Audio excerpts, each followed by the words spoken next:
ខ្លះជួបគ្នាជានិស្ស័យកំណត់បានសន្មត់ស្រឡាញ់គ្នានោះខ្លះជួបត្រឹមសងកម្មដែលជុំពេកគ្នាចុងក្រោយក៏ចែកវេលារៀងខ្លួនក្តីស្រឡាញ់ខ្លះច្បាស់តែម្នាក់ឯងឆាកកំប្លែងដកឈឺចាប់ស្នេហាមិនច្បាស់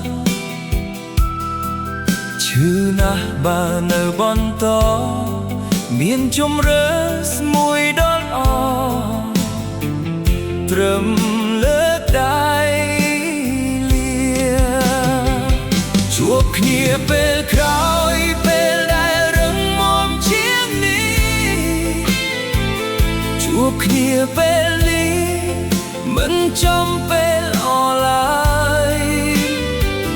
ជួបគ្នាលើកក្រោយត្រឹមជាមនុស្សធ្លាប់ស្គាល់គ្នាបើសិនគេសួរពុំងារឆ្លើយថាយើងបែកគ្នាហើយ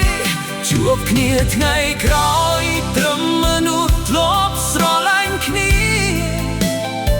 អនុស្សាវរីយ៍វេលាជាសូបិលល្អបែកគ្នាពេលនេះព្រោះយើងមិនអាចបន្តស្នេហាដែលគ្មានចំហ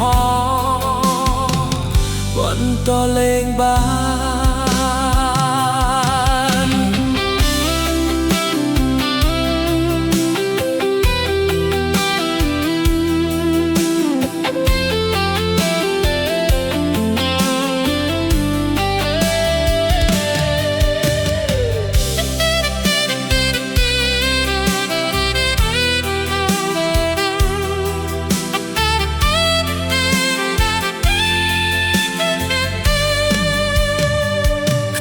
ស្រឡាញ់ខ្លះ